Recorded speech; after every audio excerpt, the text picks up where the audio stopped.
তোমার বাণী নয় গো হে বন্ধু হে প্রিয়, মাঝে মাঝে প্রাণে তোমার পরশ খানি দিও।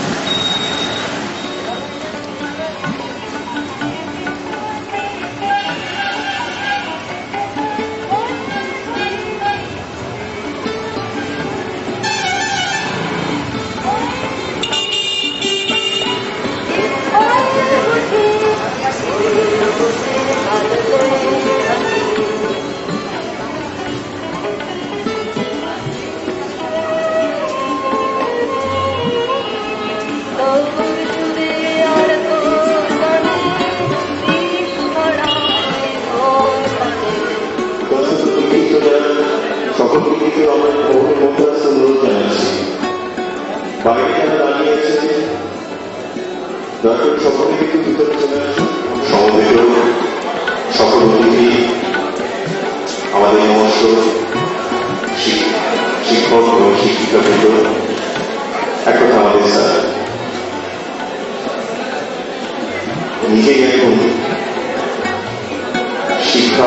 শিক্ষকতা এবং শিক্ষা জগতের বৃহত্তর প্রবৃতিতে একটি কিংবদন্তি নিজে কিংবদন্তি হয়ে গেছে অনেকদিন আগে।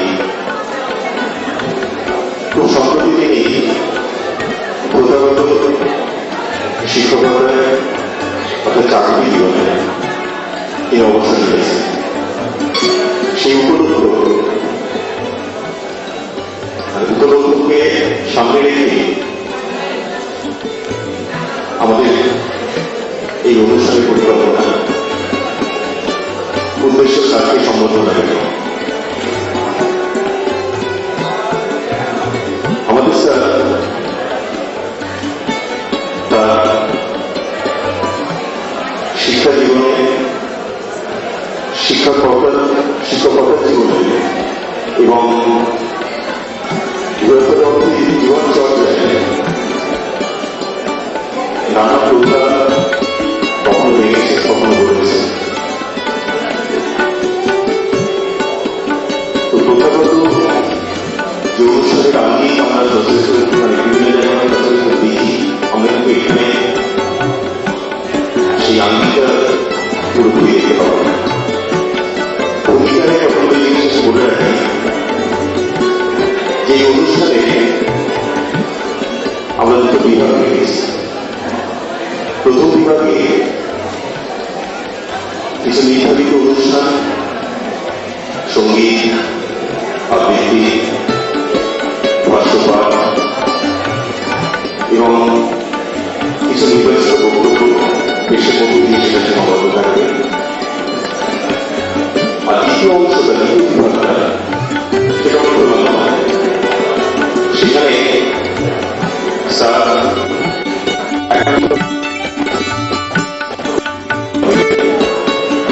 প্রিয় ছাত্রছাত্রীদের সাথে আলোচনায় অংশ নেবে। বিশ্ববিদ্যালয়ের পুরনো ছাত্রছাত্রীরা তাদের যে নানা বক্তব্য স্যারের সাথে কথাবার্তায় তারা অংশ নেবে নিয়ে এসেছে, চিন্তাভাবনা করে এসেছে, সেটা কিন্তু দ্বিতীয় বিভাগের জন্য সংরক্ষিত হয়। কিন্তু প্রথম বিভাগটি সুষ্ঠুভাবে পরিচালনার জন্য আমি খুব সংবেদনশীল জিনিস বলে এই হচ্ছে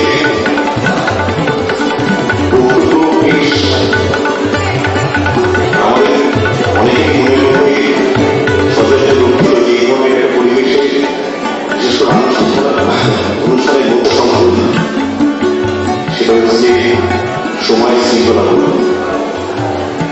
যে আমাদের এই অনুষ্ঠানটা পুরোপুরি সময়ের খুব নিবিড় শৃঙ্খলার মধ্যে দিয়ে পরিবেশিত হবে আমরা আশা করেছি। তাই জন্য আমাদের সবিনয় নিবেদন সকলের কাছে যে যারা বিশেষ করে বক্তব্য পেশ করবেন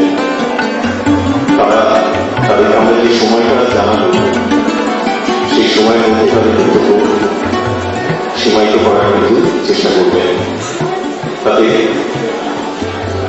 বিশেষ করে আমাদের সময়ের কথা কেন বলছি অনুষ্ঠানের আগে, কারণ সময় উন্নতিত হয়, সময় সংকুচিত হয়, এটা বোধহয় পদার্থবিদ্যা বা বিজ্ঞানের আলোকে সব থেকে মুক্ত চিন্তার একটা বড় জায়গা। কিন্তু এইভাবে অনুষ্ঠান পরিচালনার ক্ষেত্রে সময় খুব রিজিক এক কথায় দৃঢ় বস্তু। সেজন্য সকল বক্তাকে এবং শিল্পীরা সকলকেই আমাদের সবসময় নিবেদন এটাই যে তারা কিন্তু নির্ধারিত সময়ের মধ্যেই তাদের সবকিছু পরিবেশন নিতে করবে। প্রথমে নিবেদিত মৌমিতা মন্ডল।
মঞ্চে আহ্বান করব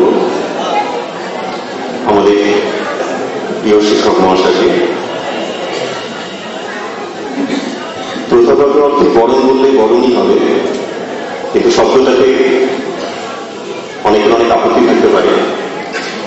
কিন্তু বরণের প্রতি একটা ব্যাপার যেখানে আমাদের আন্তরিক শ্রদ্ধার নিবেদিত হবে স্যারের 7 বছর পূর্তি উপলক্ষে। নদিয়া পন বেগে পাগল পারায় আমি স্তব্ধ চাপার তরু গন্ধ ভরে চন্দ্রহারায় গো নদিয়া পন বেগে পাগল পারা।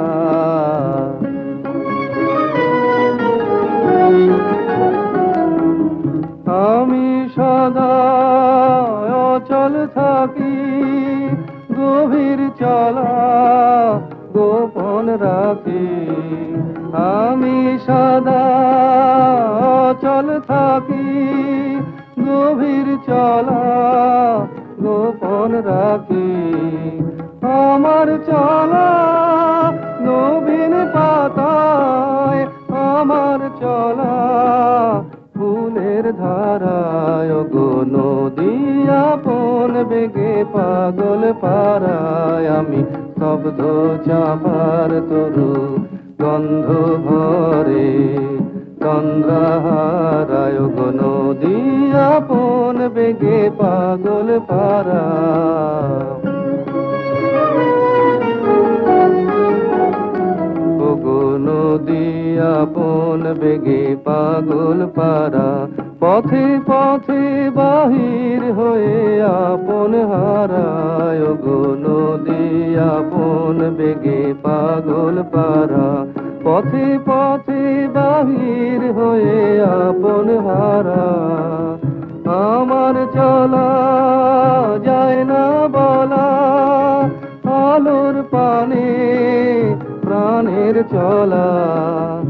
আকাশ বোঝে আনন্দ তার, বোঝে নিশার নীরব তারায়। গো নদী আপন বেগে পাগল পারায়, আমি শব্দ চাপার তরু গন্ধ ভরে চন্দ্রহারায়। গো নদী আপন বেগে পাগল পারায়।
সহকর্মী তার সহকর্মী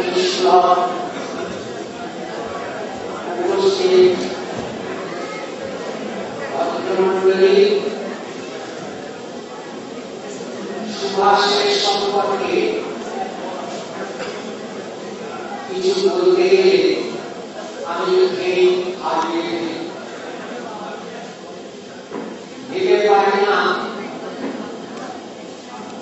কোথা থেকে শুরু করব, কি বলবো তার সম্পর্কে। আমি তার সঙ্গে সহকর্মী হিসেবে দীর্ঘ সময় কাজ করেছি, দেখেছি তার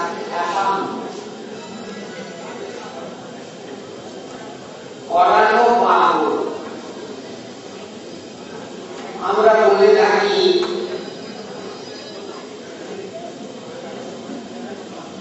এই শিক্ষাকর্ম হচ্ছে মানব গঠনের গুরু দায়িত্ব পালন করে। অধিকাংশ ক্ষেত্রে দেখা যায় সেই দায়িত্ব পালন যথাযথভাবে হচ্ছে না,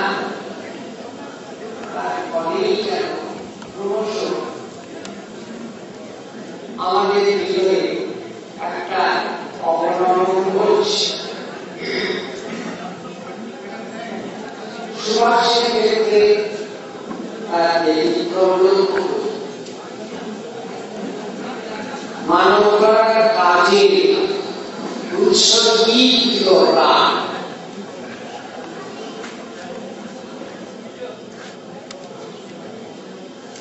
এরকম দৃষ্টান্ত আমি দেখতে পাই না। মানুষ জন্ম নিয়ে এই জগতে সকলেই ও বাসনা তৃপ্তি করতে আসে। ওর মধ্যে তার কোনো লেশ আমি খুঁজে পাই না। আর একটা জিনিস ভাবলে আমার কাছে বিস্ময়কর মনে হয়, সকল রকম ভোগ্য বস্তু মাঝখানে থেকে ও নিজেকে কি করে এমন লোক রাখে। আমাদের মুনি ঋষিরা তপস্যা করবার জন্য তপবনে যেতেন। আর সুভাষ বসিরহাটের শ্রেষ্ঠ সিনেমা হাউস যা কিছু ভোগ্য আছে মানুষের কাছে, তার মাঝখানে থেকে ও কি করে নিজেকে সব থেকে নির্লোভ রেখে এমন তপস্বী জীবন যাপন করল, তাই ও সৃষ্টি ইনস্টিটিউট অফ ফিজিক্স, যার বাৎসরিক অনুষ্ঠানে আমি একাধিকবার গিয়েছি, কিছু বুঝি দেখিয়েছি, পর্যন্ত করেই দেখিয়েছি। তার কিছু নষ্ট হলে আমার শক্তিনে ছিল না। শুনতে পাই তার স্বল্প জীবনের সাধনা অনবৈধ, অর্থাৎ তপস্যায় সিদ্ধি লাভের উপকরণ। আমি কামনা করব ঈশ্বরের কাছে যতদিন সুভাষ কর্মক্ষম করবে, চাকরি জীবনের অবসানের পরেও ও সচল সক্ষম থেকে ওদের সাধনার ধনকে মমতার সঙ্গে লালন পালন করুক দীর্ঘকাল ধরে। আমার সুভাষের প্রতি এই আশীর্বাদ থাকছে, ভগবানের কাছে কামনা থাকছে যে ওকে সক্ষম থেকে দীর্ঘায়ু করুন, চাকরি জীবনের অবসর পরেও জীবনের মূল অবসর না করে।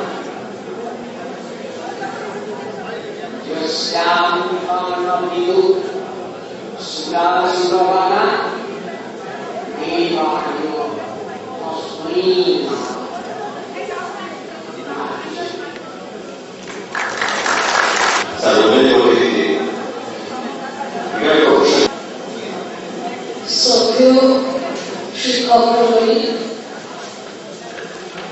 উপস্থিত আমার স্নেহের ভাই, আজকে আমরা এখানে উপস্থিত হয়েছি আমাদের প্রিয় শ্রদ্ধেয় শিক্ষক সুভাষ চন্দ্রের শ্রদ্ধা নির্দেশ। একজন মানুষ সম্পর্কে অনেক মানুষের মনে যখন শ্রদ্ধা, কল্পনা, ভক্তি সবকিছু মিলিয়ে একটা ভাবমূর্তি গড়ে ওঠে, সেটা একটা মূল্য থাকে ঠিক, কিন্তু এসব সত্ত্বেও একটা কৌতূহল থেকেই আমরা যারা শিক্ষার্থী স্যারের সান্নিধ্যে নিবিড়ভাবে এসেছি, তাকে দেখেছি, চিনেছি, হয়তো অংশ বুঝেছি, কিন্তু তবুও আমাদের কৌতূহল কিন্তু জানে না। এই কৌতূহলের জন্যই বারবার ছাত্রছাত্রীদের মধ্যে থেকে দাবি উঠেছে স্যারের সম্পর্কে কিছু প্রকাশ করা, স্যারের জীবন সম্পর্কে, সেটা হয় লেখা কিংবা কোনো তথ্যচিত্র সম্পর্কে। আর সেই জন্যই আজকে আমাদের স্মারক ঘোষণা প্রকাশ করতে হয়েছে। অ্যাকচুয়ালি আমরা যারা সাধারণ মানুষ, সেই সাধারণ মানুষের সীমাবদ্ধতার বাইরে গিয়ে যখন কোনো মানুষের আশ্চর্য কর্মক্ষমতা প্রকাশ দেখি, তখন সেটাকে ব্যাখ্যা করতে গিয়ে হয় আমরা ঈশ্বরদত্ত ক্ষমতা আরোপ করি, নতুবা ভাবি সেটা কোনো কথা। সত্যি কথা বলতে কি, বিভিন্ন সময় স্যারের জীবনের যে বিভিন্ন ঘটনার গল্প শুনেছি, সেগুলো কিন্তু আমাদের কাছে রূপকথার মধ্যে মনে হচ্ছে। সেটা বসিরহাট কলেজে প্রথম জীবনে চাকরি ছাড়া সময় থেকেই হোক, বা পরবর্তীকালে বিভিন্ন যে সমস্ত ঘটনা বিভিন্ন দিনে সব কিছুর মধ্যে এইরকম সব অবাক হওয়ার ঘটনা।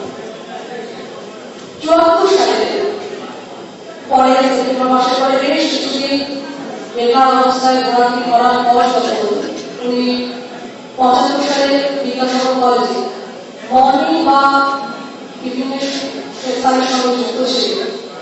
তখন রাস্তাঘাটের কলেজের লনে কিংবা সামনে চতুর্থ শ্রেণী যারা কর্মচারী করেন, তারা যখন যেরকম ভাবে তার খাওয়ার ব্যবস্থা করতেন, তিনি সেইভাবে কিন্তু দিন কাটাতেন।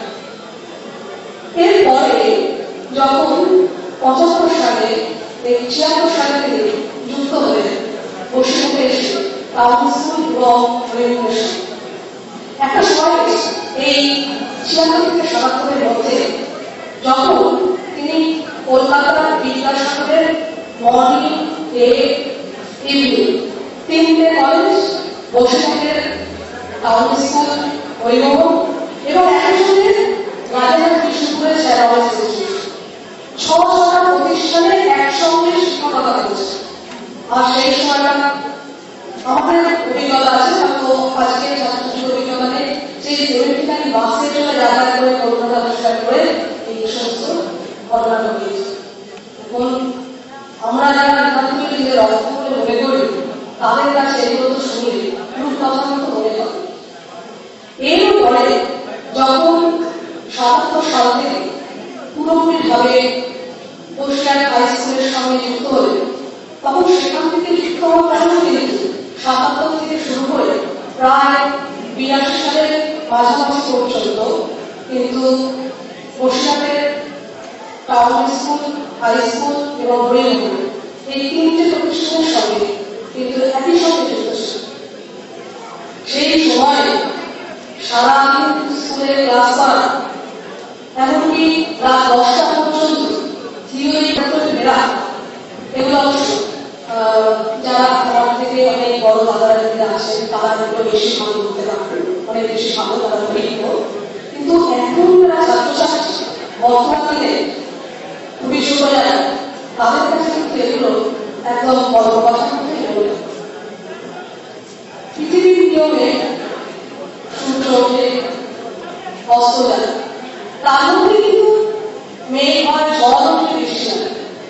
কিন্তু আমাদের স্যার এই 30 বছর ধরে কোন ছন্দপতন না হয়ে তার শিক্ষকতা যে জীবন, সেই শিক্ষকতা জীবন পূর্ণ সময়ের মধ্যে তার কোথাও কোনো ছেলে নেই। সেই পাগলখানা পড়ানো, এসব তো আমাদের সমস্ত পরিচিত কথা। কিন্তু এর পরেও সমস্ত কিছুর মধ্যে আমরা দেখি তার ছাত্রছাত্রীদের প্রতি প্রচন্ড টান, তাদের সঙ্গে তার ঘনিষ্ঠ সম্পর্ক, এই সবের কথাও কিন্তু আমাদের জানা আছে। তার একটা কথা না বললেই হবে না। একসময় তার কলেজের সহকর্মীরা তাকে বলতেন সমস্যা থিওরি এবং প্র্যাকটিক্যাল এই দুটো বিভাগে তিনি কিন্তু সমান পরিমাণে শিক্ষক, যে কারণে দেখা গেছে এখনো পর্যন্ত বসিরহাটে যে কোনো স্কুলে ল্যাবরেটরি প্রতিষ্ঠার কথা উঠলেই কিন্তু তারই রাখতেন এবং তিনি একদম কোন রকম ক্লান্তিবোধ না হয়ে ছুটে যান এক স্কুল থেকে আর পরবর্তীকালে তিনি যুক্ত হয়েছেন 75 সালের পরে থেকে আবার কলেজে যুক্ত হয়েছে 2002 সাল থেকে বাকি কলেজের সঙ্গে যুক্ত হয়েছে সমস্ত কিছু কিন্তু একই রকমভাবে চলেছে নিজের বাড়ি তো আছে সেখানে সকাল থেকে শুরু করে সেই 7টা থেকে রাত 10টা পর্যন্ত একেবারে ছাত্রছাত্রীদের নিয়ে বই আর যন্ত্রপাতি তার মধ্যে সারাদিন কিন্তু এক অদ্ভুত হয়ে পড়ে ছাত্রছাত্রীরা সবাই জানে কোথায় বসে সব মানুষই জানে সঙ্গী শুধুমাত্র জিজ্ঞাসা আর এই নিয়ে কিন্তু ওগুলোর মধ্যে ডুবে বসে কিন্তু এই যে সমস্ত ঘটনাগুলো এগুলো সব আমরা বলছি এগুলো এই সমস্ত যে অতি মানবিক কাজকর্ম এগুলো তাকে সাধারণের অনেক মধ্যে তুলেছে অসাধারণ করে তুলেছে সবচেয়ে কিন্তু আমাদের কাছে তিনি আরো বেশি শ্রদ্ধার পাত্র হয়েছে আমাদেরকে সত্যিকারের মানুষ করে তুলবার শিক্ষা পড়াশোনা করার ফাঁকে ফাঁকে তিনি কিন্তু আমাদেরকে প্রত্যেককেই অমূল্য সম্পদ দিয়েছেন রামকৃষ্ণ সম্পর্কে বলতে গিয়ে বিবেকানন্দ এক জায়গায় বলেছিলেন His life is a sunshine of infinite power. আমাদের স্যারের জীবনটাও কিন্তু আমাদের কাছে ঠিক এইরকম সন্ধানী আনন্দ তিনি আমাদের প্রতি মুহূর্তে শিক্ষা প্রত্যেকটি ব্যাপার সেই শিক্ষা সময়ের প্রতিকার হতে পারে সেই শিক্ষা মধ্যা বসায় বজায় রাখার জন্য হতে পারে গুরুজনকে সম্মান করার জন্য হতে পারে এই সমস্ত শিক্ষাগুলো কিন্তু আমাদের জীবনের অমূল্য পাঠ কিন্তু সবচেয়ে বেশি বোধহয় শিক্ষা দেয় আত্মপ্রত্যয়ী হওয়া আত্মসংযমী হওয়া সেলফ কনফিডেন্স যেটা সেই সেলফ কনফিডেন্সটাকে পাওয়া সেটা পড়াশুনো বই পড়ার ব্যাপারে হতে পারে কিংবা জীবনে চলার পথে বিভিন্ন ঘটনার ব্যাপারে হতে পারে এবং বারবারই যাদের বিপদে কোনো ভেঙে না করে সে ব্যাপারেও কিন্তু সবসময় শিক্ষা দেয় সহায় মন রাজনীতি যুদ্ধে নিজের মন রাজনীতি যুদ্ধে সংসারতে জটিলের প্রতি লোকের সুবঞ্চনা নিজের যেন লাগানি আজকে আমরা এখানে অনেক ছাত্রছাত্রীরা জড়ো হয়েছে এই জড়ো হওয়াটা এটাও কিন্তু সম্ভব হয়েছে তারই জন্য এই এত বছরের ছাত্রছাত্রীদের মধ্যে তিনি যোগসূত্রটা রেখেছিলেন বলেই কিন্তু আজকে আমরা সম্ভবতভাবে এইরকম একটা অনুষ্ঠান বোধহয় বলতে পারছি আমার কাছে কিন্তু এটা একটা মনে হয় একটা পরিবারের মতো যে আমরা সব ছাত্রছাত্রীরা সুধান্তাইকার সেই পরিবারের অন্তর্ভুক্ত যে পরিবারের কথা কিন্তু মনে হয় আমাদের এটা আমার না বলে তাই বিভিন্ন সময় তাকে শুনেছি বলতে বিভিন্ন ঘটনা যে তার যখন কিছু ভবিষ্যৎ জীবন সম্পর্কে কিছু নির্ধারণের প্রয়োজন হচ্ছে তখন নিজে যখন কোনো কিছু বলতে পারেন ছাত্রছাত্রীদের কাছে একটু মতামত বারবার এই একই কথা উচ্চারণ করেছে তাই শ্রদ্ধা কেমন করে উপলব্ধ করে আজকের দিনটা যদি হয় আমাদের মহামিলনের দিন তাহলে আজকের দিনটা হোক শপথ নেবার যে শপথ পরস্পরের সঙ্গে সৌভাগ্য স্থাপনের শপথ একসঙ্গে তাল মিলে কাজ করে চলার আমার মনে হয় তাহলেই শ্রদ্ধা পূর্ণ পাত্রটা সম্পূর্ণভাবে পরিশেষে করতে পারি তোমার ধুলির তিলক করেছি ভাবে দেখেছি নিত্যের যদি দুযুগে তারালে সত্যের আনন্দ এগুলোকে নিয়ে স্মৃতি এই যে এগুলার রাখুন প্রণতি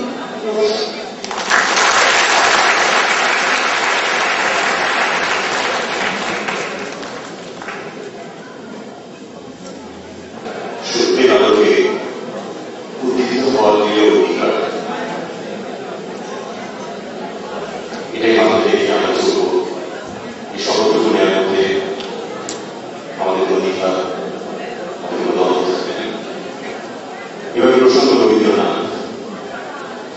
সময় ছিল স্যারের প্রথম দিককার শিক্ষকতার জীবনে। রবীন্দ্রনাথ যেখানে প্রাথমিকভাবে উঠে আসতো, স্যারের সাথে নানা ধরনের খুব সুস্থ তর্ক, সুস্থ বিতর্ক। আমার সঙ্গে ঘোরাবি, হ্যাঁ।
সকলকে আমার প্রণাম জানিয়ে আমি আপনাদের সামনে একটি কবিতা পাঠ করে শোনাব। কবিতাটি লিখেছেন স্যারই প্রাক্তন ছাত্র তথা আমার বাবা শ্রী শ্যামল রায়। এরকম একটা অনুষ্ঠানে আমি অংশগ্রহণ করতে পারায় খুবই গর্বিত। যাই হোক, আমি যে কবিতাটি পাঠ করব তার নাম জীবন যুদ্ধের সুবাস। সুভাষ বাবু জন্ম নিলেন 47 ফেব্রুয়ারিতে। প্রাথমিক শিক্ষায় ভাগ নিলেন আনন্দময়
ঐতিহাসিক ইনস্টিটিউট অফ ফিজিক্সের কোরিয়া প্রতিষ্ঠা, ছাত্রছাত্রীর মান উন্নয়নে কোরিয়ার সর্বশক্তি দিয়ে চেষ্টা, 95-এ পুনরায় প্রকাশ করিয়া ইচ্ছা, বসিরহাট কলেজ সম্মান দিল তাহাকে যথেষ্টা।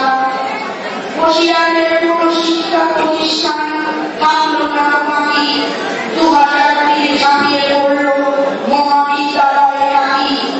সংসার করা হলো না তো নিজের জীবন যুদ্ধে, নিজেকে উৎসর্গ করিলে ছাত্র সমাজের মধ্যে। ডাক্তারি ইঞ্জিনিয়ার তৈরি হলো আমাদের দেশে, অসম্ভব পাণ্ডিত্য ধন্য তাহার দেশে। তারকা তৈরির স্বপ্ন পূরণ হলো নিজ কর্মজীবনে, বর্ণময় কর্মজীবন শেষ হলো 2000 সালে। নমস্কার। আমি যখন ব্যাংকে পেনশন আনতে যাই তখন আমার চেয়েও বৃদ্ধ দেখতে কিংবা আমার স্বার্থ লাগে তাহলে আপনি অভিজ্ঞতা আপনি আমি করছি সেখানে তুমি বলি সম্বোধন করুন, তুমি সেটাকে স্বাভাবিক হবে। সুভাষকে আমি ছোটবেলা থেকে চিনি,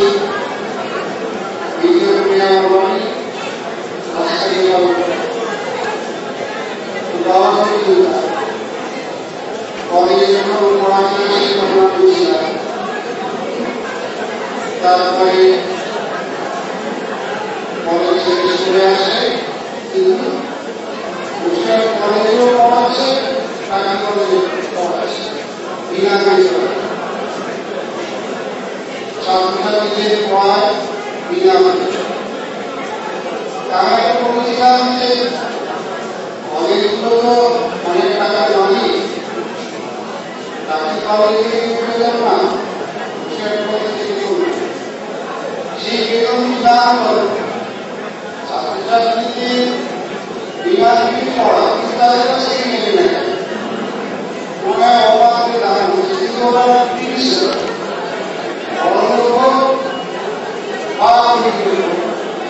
শিক্ষার দাম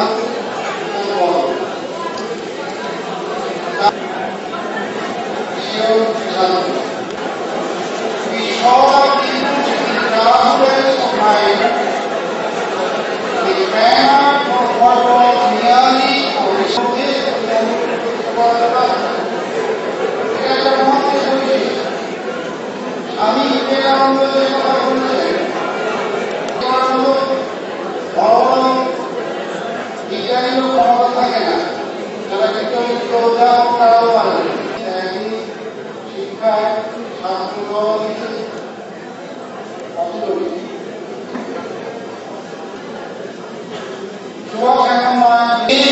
অজ্ঞানীকালে জ্ঞান দাও, তার কোনো সেবা হবে। যার টাকা প্রয়োজন তাকে কিছু টাকা দাও, যার অন্যের প্রয়োজন তাকে অন্য কাউকে টাকা দিয়ে আপনার দিতে হবে। এই অনুষ্ঠানে এটা সবচেয়ে বড় বিশেষতা হওয়া উচিত, সেটা হচ্ছে যে শৃঙ্খলা বোধ। তার সবচেয়ে বড় পরিচয় হচ্ছে নৈশব্দ। শ্রদ্ধা ব্যাকরণের একটা বড় অনুকরণীয় বিশেষ উপকরণ হচ্ছে যে আমি নিঃশব্দভাবেও আমি আমার আনন্দ, আমার উচ্ছ্বাস প্রকাশ করতে পারি। এটা কিন্তু ইউরোপীয় সংস্কৃতি নয়, মানে একটা উপকরণ নয়, এটা আমাদের ভারতবর্ষের বেদান্ত উপনিষদ সব জায়গায় করতে পারছে। সুতরাং সেই জিনিসটা আমরা কিন্তু এখানে আপনাদের কাছে দাবি জানাই। বক্তব্যের মধ্যে নানা জায়গায় হয়তো আমার শিক্ষকতার দ্বিতীয় থাকে, যখন তিনি স্কুল জীবনে স্কুলের শিক্ষকতায় প্রবেশ করছিলেন, তখন সেখানে বসে টাউন স্কুলে একটা বড় ভূমিকা ছিল। বসে কিন্তু বিদগ্ধ হেডমাস্টার, তাদের কথা আমরা শুনেছি, আমরা দেখেছি, তাদেরকে পড়েছি। বসে হাই স্কুলের অরুণবাবু এবং বসে টাউন স্কুলের সুনীতি বাবু। হেডমাস্টার বলতে যেটা বোঝায় মনে বসুন মানুষ করার কারিগর যারা করেছে শিক্ষকতার যে ধারায় আমরা সবসময় গর্বিত বোধ করি। স্যার,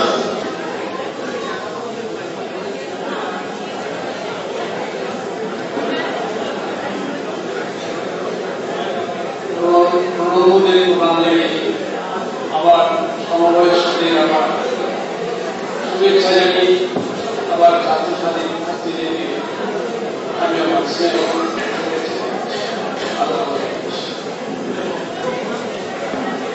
আজ এই মুহূর্তে আমি এসে দাঁড়িয়ে আমার পুরনো অনেক প্রিয় ছাত্রদেরকে দেখে আনন্দের অভিভূত হয়েছি। এই সঙ্গে পেয়েছি বহু নিকট সান্নিধ্যের মানুষকে, যারা আমার মনে মনে মনে জড়িয়ে আছেন। তারা আজ সুভাষ আমার স্নেহ ভাই তার সঙ্গে দিচ্ছে আমরাও গর্বিত, কেননা এই সংগঠনের একজন ভাগিদার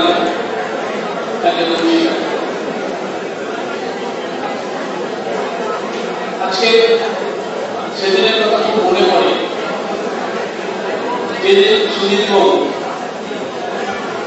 তিনি আমার প্রতিদিনে প্রণাম, তাকে প্রতিদিন সকালে আমি আজও প্রণাম জানাই। সেই মানুষটি যেন জীবন্ত আমার সামনে, তিনি একটি এই সুভাষ কুণ্ডুকে ডেকেছিলেন তার ফিজিক্স ডিপার্টমেন্টের দায়িত্বভার নিয়ে। সুভাষ কুণ্ডু আনন্দের আগে গিয়েছে, খুব মনে করে শেষ করতে দিতে। আমি তার আগেও তাকে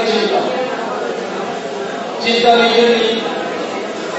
সুভাষ কুণ্ডু একজন শিক্ষক হিসেবে নয়, সুভাষ কুণ্ডু একজন একটা আন্দোলনের প্রতীক, একটা জীবনের প্রতীক, একটা আলোর প্রতীক। এর বিরুদ্ধে আমরা দেখেছিলাম অনেকবার থেকে, আমার থেকে 1 দশকের ছোট, কিন্তু এর মধ্যে আমরা দেখেছিলাম, শুনেছিলাম তার কাজকর্মের বেশি দূর প্রসারিত হতে পারেনি, কিন্তু তার দিক পরিবর্তন হয়েছে। দিক পরিবর্তন হয়েছে শিক্ষার জগৎ। তাকে আমি জানি, যেমন করে জানি বোধহয় তার ছাত্ররা, তার ছাত্রীরা, তারা তাদের ছাত্রছাত্রীরা আছে যারা উত্তরসূরি, তারা যেন তার এই সাধনাকে বাস্তবায়ন করার জন্য প্রতিজ্ঞা করে, শপথ করে। আমি আমার এই ভাবনা দিয়ে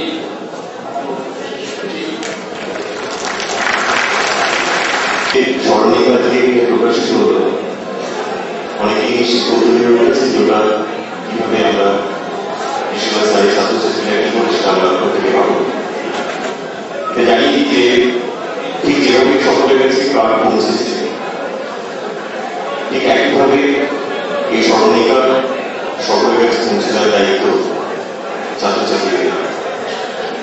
সুতরাং এটা আজকে এই অনুষ্ঠান পরিচালনা বা এর জন্য অন্যান্য ব্যস্ততার কারণে সেটা এখান থেকে সম্ভব নয়, কিন্তু এটা স্যারের পক্ষ থেকে আমরা সকলে কথা দিচ্ছি যে সকলের কাছে স্মরণিকা ঠিক সময় পৌঁছে যাবে।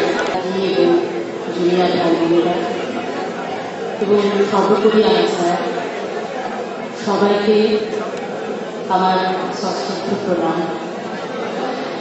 স্যারের সম্পর্কে অনেকেই অনেক কথা বললেন, এখন অনেক প্রোগ্রামও আছে, এত দীর্ঘ আবেগ জড়িয়ে তার সঙ্গে, প্রায় সেই 26-27 বছরের আগে যে 10 মিনিট 15 মিনিট বলে শেষ করা যায় না।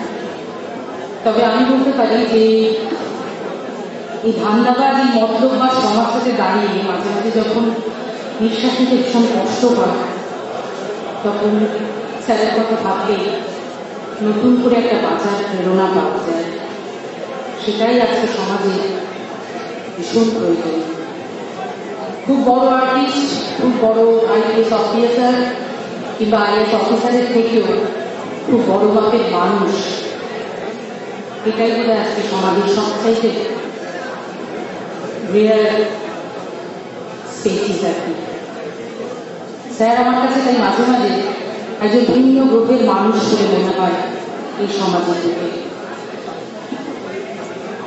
আমার এটা একটা গদ্যাংশ, স্যারের জন্য আমার বন্ধু শ্রী অনিল ঘোষ এটা লিখেছেন। এই গদ্যাংশ পাঠের মাধ্যমে আমি তার প্রতি শ্রদ্ধা জ্ঞাপন করছি। গদ্যাংশের নাম ছোট এক গাছের কথা। হ্যাঁ, ছোট সেই গাছের কথা। সেই গাছ সব গাছ ছাড়িয়ে কাঁটালাটা দাঁড়িয়ে আকাশ ছোঁয়ার স্পর্ধায় দাঁড়িয়ে আছে বীজ ভঙ্গিমায়। পাকা শক্ত মাটিতে গ্রীষ্ম বর্ষা শৈশব শরীর তার কঠিন শাখা প্রশাখা বিছিয়ে পাকা ফুল ফলে সুস্থ হয়ে সেই গাছ এখন নদীর উপর। সে ছাড়া তার অফুরা ভালোবাসায় অগ্নিকোণ, তার পাতায় পাতায় বাতাসের শিখর, তার প্রতি শুনতে এক করি। এই বিষ বাতাস থেকে দূরে, ধোঁয়া ধুলো অপমান থেকে দূরে, পচা জলা বুঝিয়ে কাঁটা বন বাড়িয়ে এসে আমার ছায়া আবার অপমান স্নেহ। এইখানে ছিল খাওয়া, এই ফুলের গন্ধ, কাকযুক্ত জলের খেলা, দুদণ্ড বিশ্রামের আসন পাতা। এসো, সেই গাছের যাত্রাটা এমন ছিল, এমনটা হয়ও না। এই একদিনে হঠাৎ করে বিষাক্ত হয়ে ওঠে না, বড় হতে নিঃশ্বাস হতে তার ধৈর্য সাধনা অত্যাবশ্যক। সেই গাছ তার জীবন প্রতি প্রতিটা ধাপ পার করেছে ধীরে এসেছে। সর্বপ্রথম হাতে দুটি পাতা বয়সের কাল কিংবা তাও আগে, যখন সে ছিল স্বপ্ন সম্ভবে, ছিল নিজের আগে ধুলো হয়ে। একদিন পাখির ঠোঁটে আনা স্বপ্নে বীজ রচিত হয়েছিল ধূসর প্রান্তরে। তাকে নিরন্তর জ্বালিয়েছে, কুড়িয়েছে, উৎপাতের ষড়যন্ত্র করেছে রৌদ্রের বর্ষাকাল, বর্ষার জলধারা। সব বাধা প্রতিরোধ ছেড়ে সরিয়ে এক অমূল বসন্তে মাতৃ ফলে আকাশ বাতাস মুক্ত করে মাটির গর্ভ থেকে আলো নেমেছিল কচি কচি দুটো হাত। শুনিয়েছিল আবির্ভাবের গান, সেই আগামী ছিল কঠিন শপথ। আসুক ঝড় ঘর ভাঙত ঘর, তবু ফসল ফলার মাটির কাছে এ আমার অঙ্গীকার। ফসলের অঙ্গীকার নিয়ে বীজ হয় চারা। প্রথম আলো চোখ মেঘে পাখি লজ্জা সংকোচ, ভিড় পায়ে চারা গাছ পৌঁছল শৈশব থেকে কৈশোর। তারপর যৌবন দামার গ্রীষ্মের দাবাদাব যেন ঝলসে ওঠে দৃপ্ত অহংকারে। সে নিয়ম মানে না, বন্ধন মানে না, বসন্তের বজ্র নির্ঘোষে সে চায় বিপ্লব। সে ছাপিয়ে পড়তে চায় কাল ঝড়ের মতো, সুন্দর মতো। তার হৃদয় দিন বদলের স্বাদ, কণ্ঠে শব্দের সুর।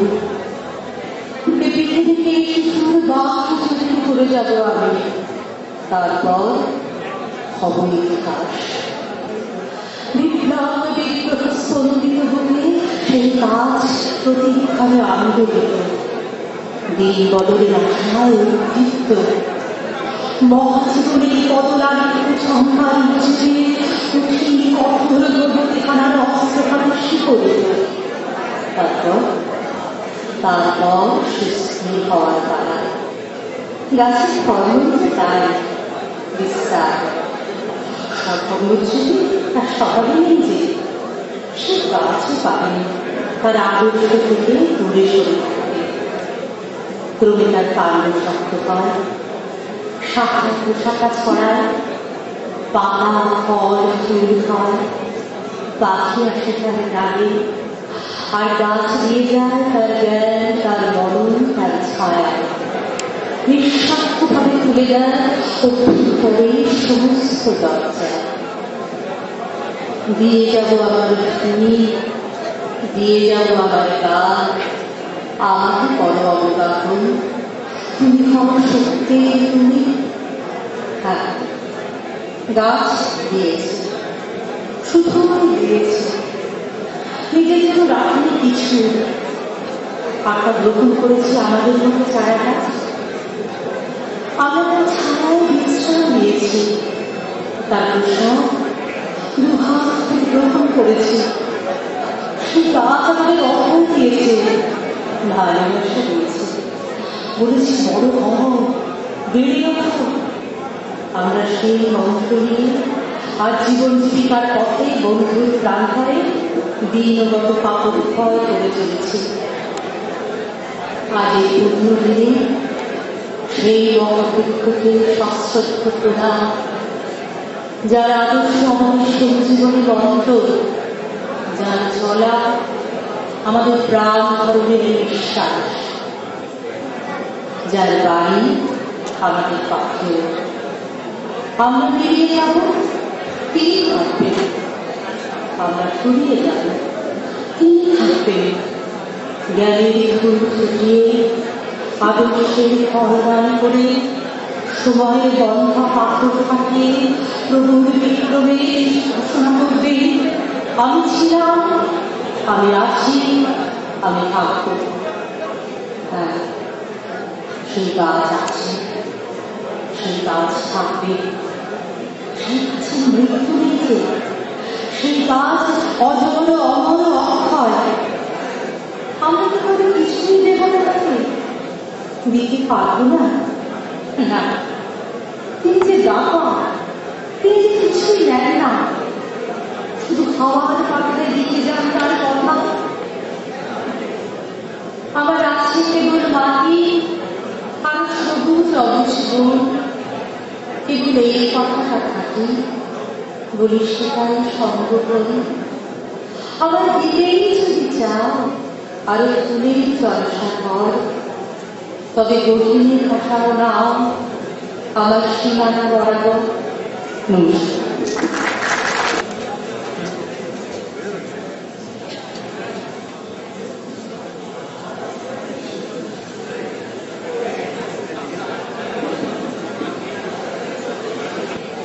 অনেক বক্তব্যের মধ্যে একটু সুরের ব্যাধি বাজাতেই ভালো হয়। মহতর গানে রবীন্দ্রসঙ্গীত পেশ করবেন পল্লব মানিক্য।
নিবিড়ভাবে জীবনের প্রতিটি সত্যি ঢুকে পড়ে তার সেখানে দেখা যায় খুব ভালো খাবার খেতে খুব ভালোবাসে। শ্রীযুক্ত সুভাষচন্দ্র মহাশয়ের সংবর্ধনা সভায়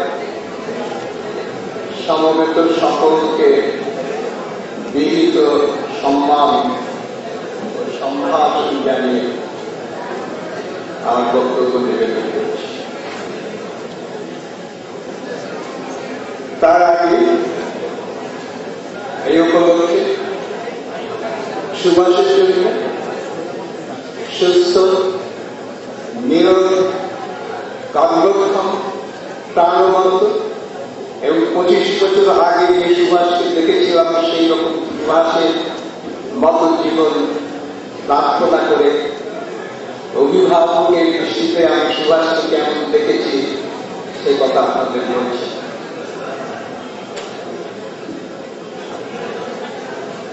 আমরা কিন্তু সুভাষের ছাত্র, তার কাছে নিয়ে গেছিলাম ভয়ে সম্ভ্রমে, ইংরেজিতে যাকে বলে সুভাষের ধারে কাছে তখন বোধ হয় সাবধান যেতে পারতো কিনা জানি না, কিন্তু আমাকে একটি ভীতির সঞ্চার করিয়ে দেওয়া হয়েছিল এবং সুভাষ আমার থেকে বয়সে অনেক ছোট হলেও এবং আমরা একই জীবিকার মানুষ হলেও সেই দূরত্ব আজও অতিক্রম করতে পারিনি।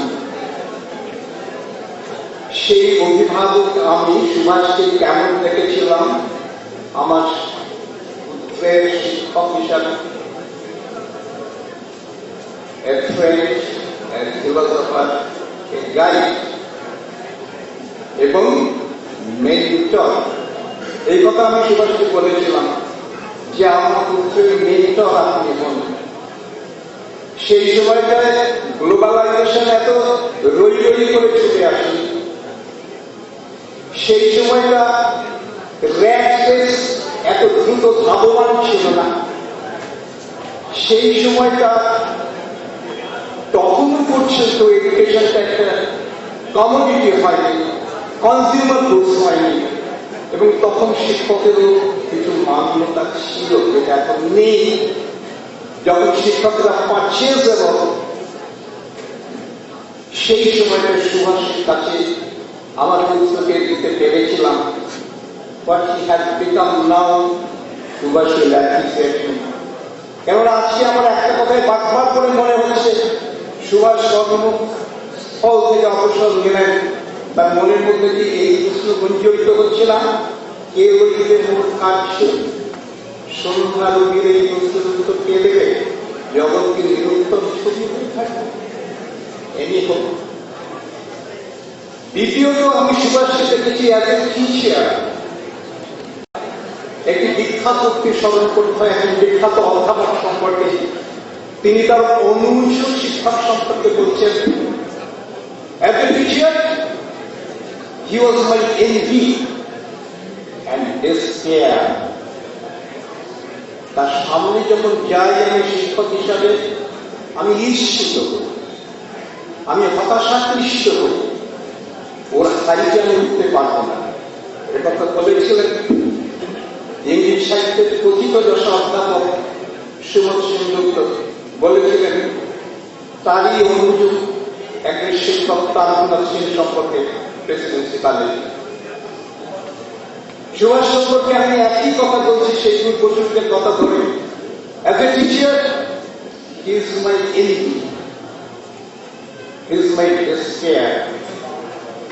সেই হাইট আমি কোনোদিন ধরতে পারব না। যাই হোক, আমার সময় বরাদ্দ সুভাষের সম্পর্কে 2 মিনিট 5 মিনিট বলে শেষ করা যায় না। আমি শেষ কথা বলবো Subhash as a institution. Subhash একজন ব্যক্তি। আমরা যখন কলকাতায় প্রায় 60 বছর আগে ভর্তি দিয়েছিলাম আমাদের খুব রাগ হতো, anybody who is somebody in Bengal is a student from Presidency college. আমরা সিটি কলেজের ছাত্র, আমাদের ভালো লাগতো না। বসিরহাটে এসে 25 বছর ধরে থাকার পরে দেখেছি, আমার মনে হয়েছে, আমি সেই কথাটা সুভাষ সম্পর্কে বলছি, anybody who is somebody from Bosirhat student of Subhash Kundu. আমি এটা জোর দিয়ে বলতে চাই এবং বলছি, এবং সবশেষে সুভাষ ব্যক্তি হিসাবে সুভাষকে আমি 25 বছর ধরে জানি, কিন্তু তাকে জানি না। সুভাষের শেষ নেই, সুভাষ অশেষ, সুভাষ অপূরন্ত, এবং তৎক্ষণাৎ সুভাষ তাই থাকুন।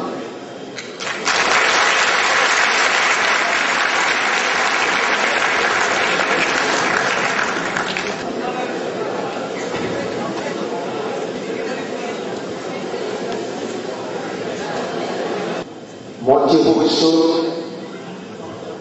পিতৃব্য প্রতি অভিভাবকবৃন্দ, উপস্থিত সুজন সুধী এবং সতীর্থ বন্ধুরা, আমরা সেখানে সমবেত হয়েছি উপলক্ষ আমাদের প্রিয় শিক্ষক সুভাষ চন্দ্র সম্বন্ধে লক্ষ্য শ্রদ্ধা জ্ঞাপন। কিন্তু প্রথমেই যে প্রশ্নটি মনে আসে যে শ্রদ্ধা আসলে কি?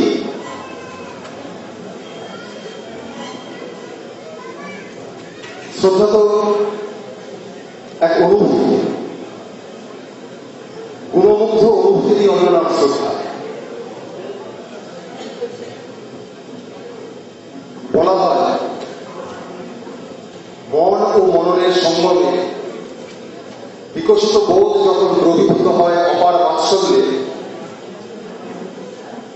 সেখানে লাভ হয় বোধি, বোধের উত্তরণ হয় বোধিতে। আর ঠিক তখনই মনুষ্যত্ব উত্তীর্ণ হয় দেবত্বে, জীবত্ব শিবত্বে, যার অপর নাম পূর্ণতা। এই পূর্ণতা সুখ স্বপ্ন শয্যা বিলাসে আসে না, এই পূর্ণতা আসে পথ চলে। এমনই এক পথিক এবং পূর্ণতার নাম সুভাষ কুন্ডু, আমাদের শিক্ষাগুরু। কিন্তু সেই পূর্ণতা তো বিচার্য নয়। সে তিনি ক্ষেত্রে প্রতিটি মুহূর্তে দুটি সমান্তরাল ধারা প্রবাহিত, একদিকে সত্যানুসন্ধান, আরেকদিকে আত্মানুসন্ধান। একদিকে তিনি বলছেন ট্রুথ ইজ বিউটি, আরেকদিকে বলছেন নো দাইসেলফ, আত্মানম বৃদ্ধি। একদিকে তিনি সত্যকে জানতে গিয়ে আত্মার মূল্যায়ন করছেন, নিজের অস্তিত্বকে খুঁজে দিচ্ছেন সত্যের মধ্যে, আরেকদিকে নিজেকে অনুসন্ধান করতে গিয়ে দেখছেন নিজের যথার্থ সত্যের মধ্যে। এইভাবে পথ চলেছেন সুভাষ কুন্ডু, সৃজনশীল এবং জ্ঞান অনুরাগী মানুষ সুভাষ কুন্ডু। কিন্তু তার এই সৃজনশীলতার স্বাক্ষর কোথায়? গত 30 থেকে 35 বছরের ইতিহাস আমরা যদি দেখি, প্রতি মুহূর্তে দেখি জীবনে যখন যাকে সত্য বলে মনে করেছে তাকে আকস্মিকভাবে গ্রহণ করা এবং প্রয়োগ করা, এই তার চরিত্রের অন্যতম বৈশিষ্ট্য। রাজনৈতিক আন্দোলনে যখন বেরিয়ে পড়েছেন তখনও তাকে সত্য বলে মনে করেছেন, সেই জন্যই জড়িয়েছেন, কিন্তু আপোষ করেননি। আবার যখন ফিরে এসেছেন শিক্ষার জগতে, সংগঠন অনুষ্ঠানের সার্থকতা এবং এইভাবে ধন্যকে যে তার এই বোধ থেকে বোধিতে উত্তরণের পরে, ভূমি থেকে ভূমায় উত্তরণের পরে কোন এক মুহূর্তে আমার মতো একজন সামান্য ছাত্র তার পাদস্পর্শের সুযোগ পেয়েছিল। আজকের এই অনুষ্ঠানে, এই সংবর্ধনা অনুষ্ঠানে, শ্রদ্ধা জ্ঞাপনের অনুষ্ঠানে দাঁড়িয়ে একটি কথাই বলব, যে today I shall bow down my heart longs for it, to lay thy oath upon my life, I shall lay it at your feet. তোমাকে প্রণাম করতে হৃদয় চায়, মরণকে জীবন দেব না, দেব তোমার পায়। এটুকুই কথা। একটি প্রশ্ন উঠেছে যে অতঃকি ইহার পর কি? আজকে তো সুভাষবাবু রয়েছেন, কালের নিয়মে কালস্রোতে ভেসে যায় ধনবান জীবন যৌবন সবকিছু। সুভাষবাবুর পর কি? সুভাষবাবুর পর কে? এ প্রসঙ্গেও আমাদের শিক্ষক সুভাষবাবু আমাদেরকে শিক্ষিত করেছেন, দীক্ষিত করেছেন। কোনো তত্ত্বকথা দিয়ে নয়, বলা চলে his life is his message. তার জীবনী তার বাণী। তিনি যেন নীরবে বলেছেন সেই গৌতম বুদ্ধের কথা। মৃত্যু মুখে পতিত গৌতম বুদ্ধকে যখন তার শিষ্যরা জিজ্ঞাসা করছে অতঃকে, এরপর কি, এরপর কি,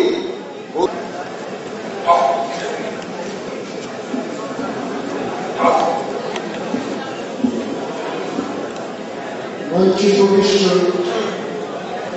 বসিরহাটের ব্যক্তিত্ব এবং সবাইকে আজকে একটি মানুষকে ঘিরে এই অনুষ্ঠান, মানুষটি শুভ যে মানুষ বসিরহাটবাসী হৃদয়ে বহুদিন আগে থেকে নিজের আসন করে নিয়েছে, মানুষকে ভালোবেসেছে, ভালোবেসে প্রাণ করেছে, শিক্ষা পেয়েছে, অকুণ্ঠ ভালোবাসা। আজকে সেই শক্তিটাই প্রমাণ করে নতুন করে বলার কিছু নেই। সুভাষ আবেগের কবি থাকুন আমাদের মধ্যে, হচ্ছে অনেক ছোট এবং মানুষের যে এখনো যে মানুষ আছে সমাজে সেইটাই প্রমাণ করে এবং তার সুস্থ জীবন আমি কামনা করি এবং আদর্শ শিক্ষা করে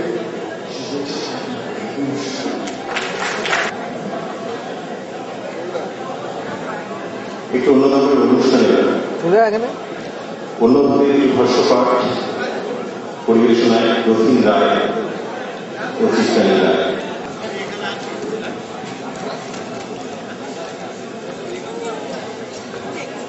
এদিকে না